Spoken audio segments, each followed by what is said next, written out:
Hello everyone. जैसे कि मेरे कल लास्ट वीडियो में मैंने बात करी थी कि हम राजस्थान करंट अफेयर्स से रिलेटेड भी वीडियोस आपके सामने लाएंगे।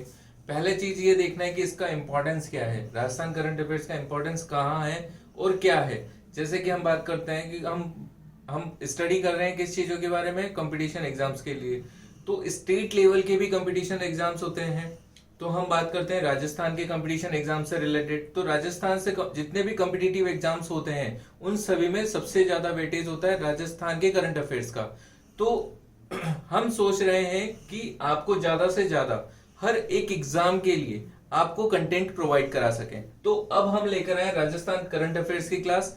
तो आपको वीक में डेली करंट अफेयर्स तो मेरी तरफ से आपको मिलेगा ही, प्लस राजस्थान का करंट अफेयर्स भी आपको वीक में लगभग 2 बार आपको क्लासेस प्रोवाइड करा दी जाएगी, जिसमें हम राजस्थान गवर्नमेंट के द्वारा राजस्थान से रिलेटेड जो भी बातें हैं वो सारी की सारी सब कुछ डिस्कस करेंगे। बहुत बेहतरीन कंटेंट के साथ हम आगे बढ़ेंगे। तो अब हम डिस्कस करते हैं राजस्थान का करंट अफेयर्स। तो जैसे कि हम बात कर रहे थे कि राजस्थान करंट अफेयर से रिलेटेड, तो पहले तो हम ये देखें कि राजस्थान गवर्नमेंट जो भी प्रतियोगिता जो भी हमारी कॉम्पिटिटिव एग्जाम्स जो भी लेती है, ठीक है, प्रतियोगी परीक्षाएं जो भी लेती है, तो उसमें राजस्थान का करंट अफेयर्स कितना पूछा जाता है, उसका इंपॉर्टेंस कितना है। जैसे कि मैंने आपको बताया, तो उसमें यह है कि उसमें पूरा कंप्लीट ईयर का पूछा जाता है। तो जैसे कि हम बात कर रहे हैं, अभी चल रहा है हमारा कितना 2020 तो हम राजस्थान जो करंट अफेयर चल रहा है हमारा, तो उसमें हम 2020 की जो भी स्टार्टिंग से न्यूज है वो सभी हम कवर करेंगे। तो इसमें डे वाइज नहीं चलेंगे हम। जैसे कि मैंने बताया कि वीक में आपको 2 क्लासेस मिलेगी, जिसमें हम जो स्पेशल जो इंपॉर्टेंट कंटेंट है वही आप तक प्रोवाइड करवाएंगे, जो एग्जाम ओरिएंटेड होगा, जो एग्जाम में आने लायक होगा।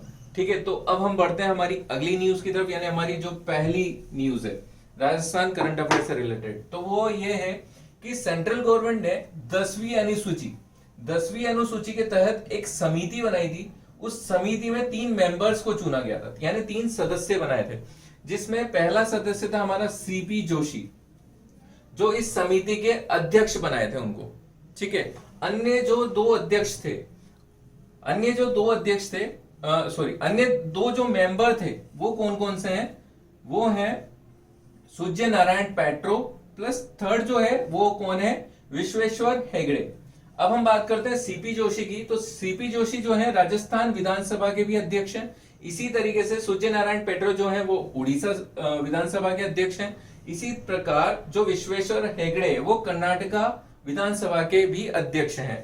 तो अब हम बात कर लेते हैं 10वीं अनुसूची से रिलेटेड थोड़ी सी। तो 10वीं अनुसूची जो 52 नंबर का कॉन्स्टिट्यूशन में अमेंडमेंट हुआ था, कब हुआ था, 1985 को, जो संशोधन किया गया था संविधान में। तो ये 10वीं अनुसूची उसमें ऐड करी गई थी, और उसमें क्या बताया था कि जो दल बदल संबंधी कानून है इसका प्रावधान रखा गया था। तो ये हमारी पहली न्यूज है। अब हम बढ़ते हैं हमारी अगली न्यूज की तरफ। तो हम बढ़ते हैं हमारी अगली न्यूज की तरफ, जिसमें आपको ये 6 जनों के नाम याद रखने हैं। क्यों याद रखने हैं वो भी मैं बताता हूं। पहले हम नाम के बारे में देख लेते हैं कौन कौन है। पहला है राजेंद्र गुड़ा, सेकंड है वाजिब अली, थर्ड है जोगिंदर अवाना, फोर्थ है संदीप यादव, फिफ्थ है दीपचंद खोरिया, सिक्स है लाखन सिंह। अब इन नामों के बारे में अगर जैसे मैं बात करूं, ये जो 6 हैं ये एमएलए हैं। ये पहले बीएसपी में थे, जिसको हम बसपा के नाम से भी जानते हैं, बहुजन समाजवादी पार्टी। ठीक है, इन 6 ने बसपा से हटकर अब इन्होंने कांग्रेस पार्टी ज्वाइन करी है। तो इन्होंने अब ये कांग्रेस पार्टी के सदस्य हैं अब। तो इस तरीके से आपको ये 6 जने याद रखने हैं जो बसपा से हटकर अब कांग्रेस पार्टी इन्होंने ज्वाइन करी है, और राजस्थान विधानसभा से में। ठीक है, तो अब हम बढ़ते हैं हमारी अगली उसमें। अब हम जुड़ते हैं हमारी अगली न्यूज की तरफ, जो है हरदेश्वर सिंह भाटी से रिलेटेड। हरदेश्वर सिंह भाटी जो भी फिलहाल बहुत ही चर्चित हुए हमारी न्यूज में। क्यों चर्चित हुए हम उसके बारे में जानकारी ले लेते हैं। ये 17 वर्षीय बालक हैं। इन्हें बाल शक्ति पुरस्कार से नवाजा गया। किसके द्वारा नवाजा गया, राष्ट्रपति के द्वारा। राष्ट्रपति जो हमारे राष्ट्रपति हैं उनके द्वारा नवाजा गया है इन्हें। ये दिव्यांग है, दिव्यांग हैंडीकैप है, मतलब विकलांग जिसको हम बोल सकते हैं। इनको जो बीमारी है वो है ड्यूटिशियन सिंड्रोम। प्लस ये जो शौकीन है, किसके शौकीन है? शतरंज के। और शतरंज की दुनिया में बहुत अच्छा नाम कमा रखा है इन्होंने। ठीक है, तो अब हम बढ़ते हैं थोड़ा आगे की तरफ। तो अब हमें ये दो नाम याद रखने हैं अगली न्यूज में। पहला है समू देवी जो कि पाली की है, दूसरा है प्रकाश फनाट जो कि डूंगरपुर से हैं। तो इन दोनों को राजस्थान गवर्नमेंट के द्वारा कृषि कर्मण पुरस्कार 2020 द्वारा चयनित किया गया है। इनको जो पुरस्कार मिला है उसका नाम क्या है? कृषि कर्मण। ठीक है, इनको कृषि कर्मण पुरस्कार 2020 मिला गया है। किस किस क्षेत्र में मिला है उसके लिए भी हम देख लेते हैं। समू देवी की को मिला है चने की उन्नत फसल के लिए। प्रकाश फनाट को मिला है उड़द की उन्नत फसल के लिए। जो कृषि कर्मण पुरस्कार मिलता है वो एग्रीकल्चर में बहुत अच्छा वर्क करने के उसमें मिलता है, जो राजस्थान गवर्नमेंट के द्वारा दिया गया है अभी इन दोनों को। तो अब हम आगे बढ़ते हैं हमारी अगली न्यूज पर, जो कि हम देख लेते हैं राष्ट्रीय मतदाता दिवस कब मनाया जाता है। पहले तो हम ये याद रखें कि हमारा राष्ट्रीय मतदाता दिवस कब मनाया जाता है। वो मनाया जाता है हमारा 25 जनवरी को। ठीक है, और 10वां राष्ट्रीय मतदाता दिवस जो मनाया गया है अभी 25 जनवरी 2020 को। ठीक है, 25 जनवरी 2020 को इंद्रजीत सिंह को, जो कि अलवर के जिला कलेक्टर है, इन्हें बेस्ट इलेक्टोरल अवार्ड 2019 से नवाजा गया। ठीक है, तो अब हम बढ़ते हैं आगे की तरफ। तो अब हम बढ़ते हैं हमारी अगली न्यूज पे, जिसमें आपको याद रखना है क्या? पहला नाम है हिंदू सिंह जो कि एएसआई है राजस्थान पुलिस के। ठीक है, दूसरा नाम है Mukut Singh, head constable of Rajasthan police. इन दोनों को मिला है राष्ट्रपति पुलिस पदक से नवाजा गया। ठीक है, सम्मानित किया गया। कब किया गया? 26 जनवरी 2020। तो आप लोगों को ये दोनों नाम याद रखने हैं, प्लस इनकी डेट याद रखनी है कि कब इस पदक से इनको सम्मानित किया गया। ठीक है, जैसे कि हम बात कर रहे हैं, अब हमारी अगली न्यूज में हम बात कर रहे हैं पद्मश्री पुरस्कार से रिलेटेड।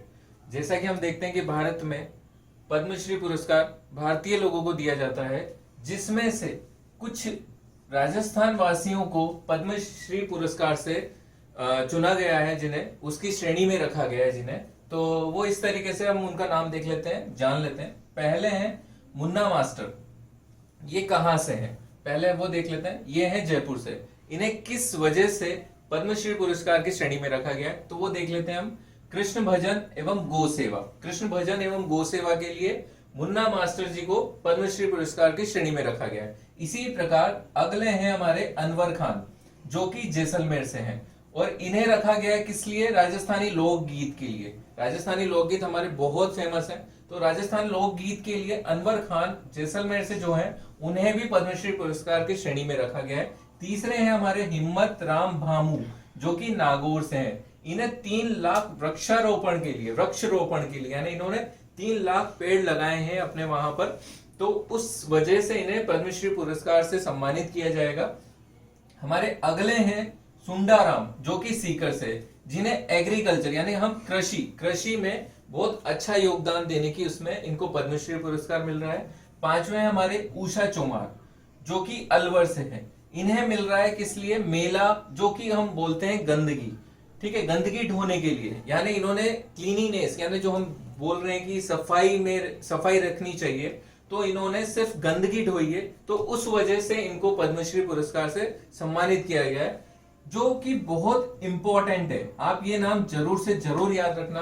राजस्थान में पद्मश्री पुरस्कार से रिलेटेड या अवार्ड से रिलेटेड बहुत अच्छे क्वेश्चंस बनते हैं, तो इसलिए हम सबसे पहले अवार्ड से रिलेटेड ही हम बातें कर रहे हैं। तो इस नाम को सबसे ज्यादा बहुत अच्छे से ध्यान रखना, बहुत फेमस नाम है, अभी बहुत जरूर आ सकता है ये हमारे प्रतियोगी एग्जाम्स में। अब हम बढ़ते हैं हमारी अगली न्यूज की तरफ, जो कि है बुलेट ट्रेन से रिलेटेड। आपको पता होगा जो सबसे हाई स्पीड वाली ट्रेन है वो कौन सी है? बुलेट ट्रेन, जिसको हम बोलते हैं हाई स्पीड कॉरिडोर बोला जाता है। इसका रूट क्या है? तो रूट इसका जो फिक्स किया गया है वो है अहमदाबाद से दिल्ली। ठीक है, तो जो इसका रूट फिक्स किया गया है वो कितना है? लगभग 866 किलोमीटर। ठीक है, अब जो इन्होंने रूट डिसाइड किया है वो राजस्थान से होते हुए बुलेट ट्रेन गुजरेगी। अब राजस्थान में गुजरेगी राजस्थान से होते हुए, तो राजस्थान में कहां कहां से, किस किस जिलों से होते हुए गुजरेगी, तो वो भी हम देख लेते हैं। पहला है जयपुर, दूसरा है उदयपुर, यानी इन दोनों राजस्थान के, जयपुर राजस्थान के उदयपुर से भी बुलेट ट्रेन जो हमारी गुजरेगी। तो अब हम बढ़ते हैं हमारी अगली न्यूज की तरफ, जो कि खंडेला से रिलेटेड है। खंडेला कहां पर है? सीकर में। खंडेला में पाए गए हैं क्या? यूरेनियम के भंडार।